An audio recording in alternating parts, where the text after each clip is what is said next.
Good evening dear students, मैं हूं राजेश और आप देख रहे हैं learning with Rajesh YouTube channel. Dear students, इतिहास जीके में हमने प्राचीन कालीन भारतीय इतिहास के बारे में टॉपिक कवर कर लिए हैं। आज से हम मध्यकालीन इतिहास के बारे में जानेंगे। मध्यकालीन इतिहास में आपको पता है कि विदेशी आक्रमणों से मध्यकालीन भारत के इतिहास की शुरुआत होती है, जिनमें हम मोहम्मद गजनी गौरी तथा उसके बाद दिल्ली सुल्तान, दिल्ली के सल्तनत के बारे में और मुग़ल साम्राज्य के बारे में जानेंगे। लेकिन जहाँ तक मैंने पाया है, हरियाणा सेट स्पेशल के लिए यह सीरीज़ हमारी शुरू है कि हरियाणा के स्टाफ सिलेक्शन कमीशन में ज़्यादातर जीके में या तो प्राचीन भारतीय इतिहास से प्रश्न आते हैं या फिर आधुनिक भारतीय इतिहास से, और मध्यकालीन इतिहास के कुछ इम्पोर्टेंट टॉपिक बनते हैं, जिसमें विजयनगर साम्राज्य एक महत्वपूर्ण टॉपिक है, जिससे कई बार प्रश्न एग्जाम में मैंने देखा है। इसलिए आज हम विजयनगर साम्राज्य के बारे में पढ़ेंगे। सबसे पहले बात आती है कि विजयनगर साम्राज्य की स्थापना किसने की। संस्थापक हैं हरिहर बुक्का। प्रश्न 1000 बार रिपीटेड है। उसके बाद दूसरा और वेरी इंपॉर्टेंट रिपीटेड क्वेश्चन यहां पर है कि पूछा जाता है कि विजयनगर साम्राज्य के अवशेष कहां पर पाए जाते हैं। सीधा नहीं पूछा जाता राजधानी, अवशेष पूछा जाता है। आप बताएंगे हम्पी में पाए जाते हैं। नेक्स्ट, हरिहर बुक्का ने अपने गुरु विद्यारण्य के नाम पर एक साम्राज्य की नींव रखी, जिसे विजयनगर साम्राज्य कहा गया। आपसे यह भी पूछा जा सकता है कि उन्होंने हरिहर बुक्का ने विजयनगर साम्राज्य की स्थापना किसके नाम पर रखी, और ऑप्शन में आपको मिलेंगे अलग अलग नाम। आप आई होप कि अब आप बता देंगे। उसके बाद विजयनगर साम्राज्य के पर 4 वंशों ने शासन किया है। अब 4 अलग अलग वंश कौन से हैं, ये भी प्रश्न कई बार आता है। किन वंशों को सीरीज में लगाइए। सबसे पहला वंश संगम वंश। देखिए, कंफ्यूज नहीं होना है कि प्राचीन इतिहास में हमने संगम काल के बारे में जाना था।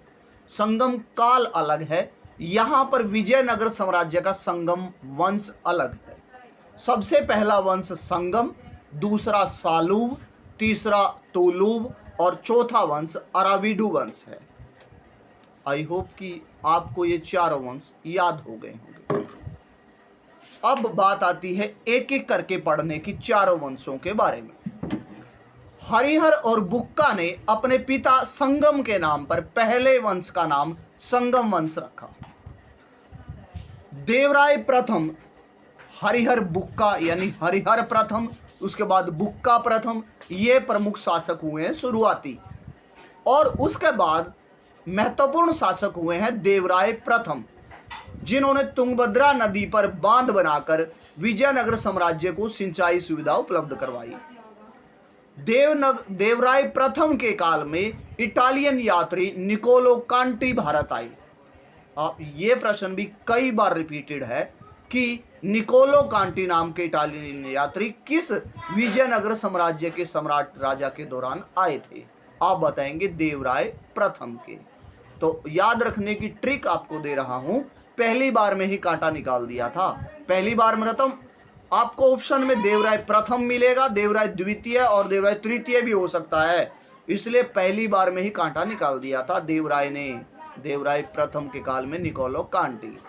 उसके बाद देवराय द्वितीय उनके शासक हुए हैं इंपॉर्टेंट, जिनको इमादी देवराय के नाम से भी जाना जाता है। आपसे अगला प्रश्न पूछा जाएगा कि इमादी देवराय के नाम से कौन सा संगम शासक जाना जाता है। गजबेटकर भी जाना जाता है उन्हें, गजबेटकर। और यात्री अब्दुल रजाक उनके काल में भारत आए। ये बार बार रिपीटेड क्वेश्चन है, मैंने ऐसे ही नोट्स नहीं बनाए हैं आपके लिए। उसके बाद सालू वंश आपने पढ़ा, संगम वंश, उसके बाद सालू वंश। सालू वंश के संस्थापक के बारे में कई बार प्रश्न आता है। संस्थापक है नरसिंह सालू। यहाँ कंफ्यूजिंग पॉइंट है, आगे अभी आप देखेंगे, और कंफ्यूजन में से ही प्रश्न बार बार आते हैं। तोलो वंश नेक्स्ट, तीसरा महत्वपूर्ण वंश हुआ है तोलो वंश। उसके संस्थापक वीर नरसिंह। यहाँ पर देखिए नरसिंह सालू था, सालू वंश का, लेकिन तुलू का कौन है? वीर नरसिंह। अब प्रसिद्ध शासक कृष्णदेवराय। अब सीधा सा प्रश्न तो आपसे स्टैटिक जीके में यही पूछा जाएगा कि कृष्णदेवराय जो है वो किस वंश से संबंधित थे? आप बताएंगे तुलु वंश से संबंधित थे।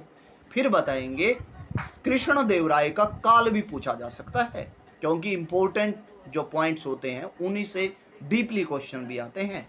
तो आप बताएंगे 1509 से और 29 ईस्वी तक कृष्णदेवराय ने शासन किया। उन्होंने उदयगिरी को जीता, रायचूर दोआब को जीता और उन्होंने बहुत सी रचनाएं भी लिखी। वो एक कवि भी थे। अब बात आती है कि उनके काल में कौन सी लैंग्वेज प्रेफर होती थी। आप जाते जाते आखिरी में जानेंगे कि विजयनगर साम्राज्य में तेलुगु भाषा प्रमुख थी और कृष्णदेवराय के काल में अष्टदिग्गज रहते थे, यानी उसके दरबार में 8 तेलुगु कवि रहते थे। उन्होंने तेलुगु भाषा में अमुक्त माल्याद नामक रचना लिखी है। अब ये तो बार बार ही आता है कि अमुक्त माल्याद रचना किसकी है।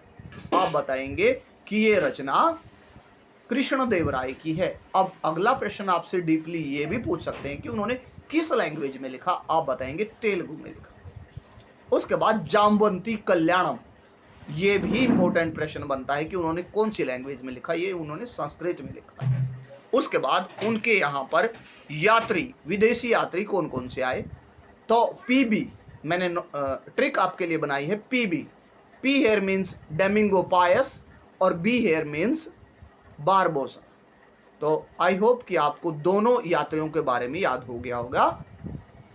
पी फॉर डेमिंगो पायस मीन्स पायस और बारबोसा। बाबरनामा में बाबर ने भारत का प्रमुख शासक यानी जाना माना शासक कृष्णदेवराय को माना है, इसलिए बाबरनामा में प्रश्न पूछा जाएगा आपसे इनमें से किस विजयनगर साम्राज्य के शासक का वर्णन बाबरनामा में मिलता है।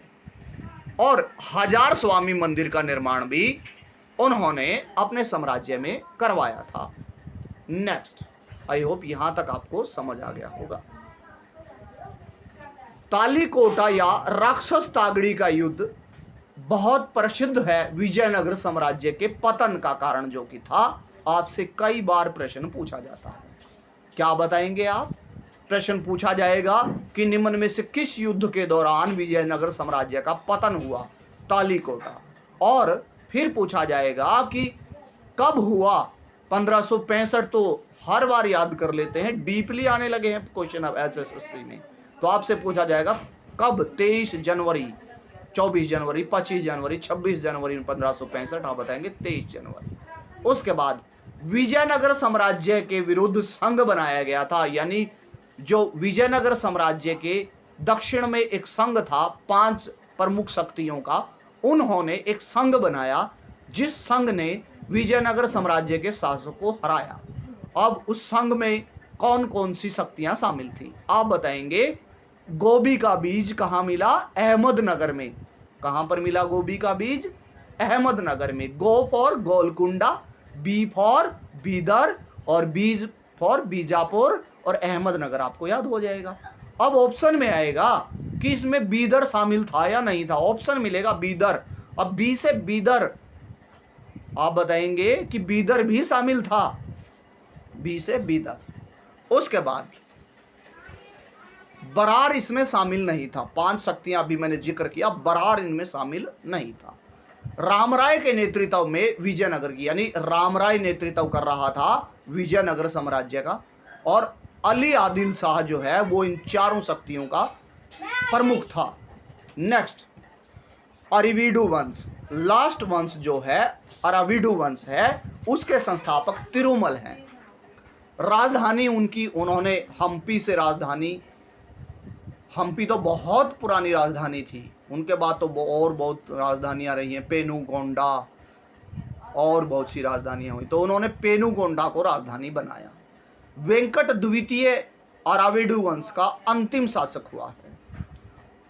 अब यहां से तो आपसे सिर्फ यही पूछा जा सकता है, अराविडु वंश कौन सा वंश अंतिम था, संस्थापक कौन थे? राजधानी आपसे कंफ्यूजिंग के लिए क्या पता आप हम्पी लिखाएं, पेनुगोंडा बताएंगे। 1612 में ओयडियार ने मैसूर की स्थापना करके यानी विजयनगर साम्राज्य के पतन में महत्वपूर्ण भूमिका निभाई। थोड़ा बहुत अंश रहता था तो वो भी खत्म कर दिया। ये प्रश्न मैंने बहुत डीपली एक एग्जाम में देखा था कि मैसूर की स्थापना किसने की। ऑप्शन में टीपू सुल्तान मिलेगा, आपके हैदर अली मिलेगा, लेकिन आप बताएंगे ओयडियार ने की मैसूर की स्थापना। आई होप कि आपको ये पॉइंट क्लियर हो गया। I think it's clear to you. Next, प्रशासन। प्रशासन में राजा प्रमुख होते थे और राजा को राय कहा जाता था। मंत्री परिषद को प्रधानी कहा जाता था, कैबिनेट को, और उच्च अधिकारी जो होते थे उन्हें दंडनायक कहा जाता था। नायकर व्यवस्था के लिए विजयनगर साम्राज्य बड़ा प्रसिद्ध है। नायकर व्यवस्था, अब आप कहेंगे नायकर व्यवस्था क्या थी। नायकर व्यवस्था में भू सामंत होते थे, उन्हें सेना नायक, वो जो कि सेना का नेतृत्व करते थे, यानी भू सामंत ही उन्हें सेना उपलब्ध करवाते थे राजा लोगों को, और वो सेना नायक होते थे। और उनको एक उपाधि दी जाती थी नायक की, उपाधि दी जाती थी नायक की, और उनको उनकी तनख्वाह के बदले या फिर अन्य कार्यों के लिए भूमि दी जाती थी जिसे अमरम कहा जाता था। क्या कहा जाता था? अमरम कहा जाता था। आई होप कि आपको ये पॉइंट समझ आ गया। ग्राम प्रशासन, गांव का प्रशासन सभा के द्वारा चलाया जाता था। सभा आम लोगों की सभा होती थी। आपने चोल साम्राज्य में भी सभा के बारे में जाना था। उत्तर मेरूर अभिलेख के अनुसार सभा के लिए क्या योग्यताएं होनी चाहिए आपने पढ़ा था। ब्राह्मणों के गांव भी होते थे वहां पर प्रशासन में, जिन्हें चतुर्वेदी मंगलम कहा जाता था। और नाडु जो होते थे, जो कि चोल साम्राज्य का भी एक विशेषता थी, कई गांवों के समूह को नाडु कहा जाता था। 12 अधिकारी जो है वो गांव के प्रशासन की देखरेख करते थे। जिस व्यवस्था को, इन गांवों के 12 अधिकारियों की व्यवस्था को अयंगर व्यवस्था कहा जाता था। कर्णिकम विजयनगर साम्राज्य के लेखाकार होते थे। वेरी वेरी इंपॉर्टेंट पॉइंट है, पूछा जाएगा लेखाकार को क्या कहा जाता था। और तलारी जो है वो उस समय पुलिस को कहा जाता था। अब बात आती है राजस्व व्यवस्था की, रिवेन्यू सिस्टम की। कर व्यवस्था कैसी थी? छठा भाग कर के रूप में लिया जाता था। उबली नाम का जो कर हो, उबली क्या कहलाती थी? लगान मुक्त भूमि, टैक्स फ्री जो लैंड होती थी उसे उबली कहा जाता था। और रत कोडगे किसे कहा जाता था? सैनिक शहीद, यानी जो नायक, जो सैनिक शहीद हो जाता था उसको जो भूमि, उसके आश्रितों को भूमि दी जाती थी उसे रत कोडगे कहा जाता था। आई होप आपको यहाँ तक पॉइंट समझ आ गया होगा। अब आपसे बीच बीच में प्रश्न पूछ रहा हूँ कि जो अमुक्त माल्याद लिखी थी कृष्ण देव राय ने, वो कौन सी भाषा में लिखी थी? आप बताएंगे तेलुगु में लिखी थी। उनके दरबार में अष्टदिग्गज रहते थे, 8 कवि रहते थे। उन्होंने जाम्बंती कल्याणम रचना भी लिखी है, जो कि किसके बारे, कौन सी लैंग्वेज में है? संस्कृत लैंग्वेज में। हजार स्वामी मंदिर किसने बनवाया था? कृष्ण देव राय ने बनवाया था। नेक्स्ट, मुद्रा व्यवस्था, करेंसी सिस्टम कैसा था? वरा जो होता था वो उस समय विजयनगर साम्राज्य में सोने के सिक्कों को कहा जाता था, चांदी के सिक्के को तार कहा जाता था। समाज कैसा होता था? समाज में व्यापारी लोग जो होते थे उन्हें चेट्टी कहते थे, और दस्तकार लोगों को वीर पांचाल कहा जाता था। पांचाल लोग अभी भी हमारे समाज में दस्तकारी का काम, क्राफ्ट मैन है जो। और जुलाहे जो होते थे उन्हें कैकोलार कहा जाता था। ये 8वीं क्लास में बहुत इंपॉर्टेंट टॉपिक, कई बार आपने पढ़ा हो तो। दक्षिण भारत में जुलाहों का वर्ग होता था जिसे कैकोलार कहा जाता था। उसके बाद विशेष तथ्य, अन्य तथ्य जो रह गए हैं। नंदिनागढ़ी लिपि उस समय उस साम्राज्य की महत्वपूर्ण लिपि थी। करेंसी जो थी उसे पराडो, जैसे अब करेंसी रुपया है, पराडो करेंसी थी। राजभाषा तेलुगु थी, जिसके बारे में पहले भी जिक्र हुआ है। पुरानी राजधानी अनेगोंडी थी। और कालीकट नाम की जो बंदरगाह इंपॉर्टेंट थी, जहाँ से व्यापार किया जाता था। और उस समय जो भूमि कर लिया जाता था उसे शिष्ट कहा जाता था, शिष्ट। और महानवमी वहाँ का पवित्र त्यौहार था।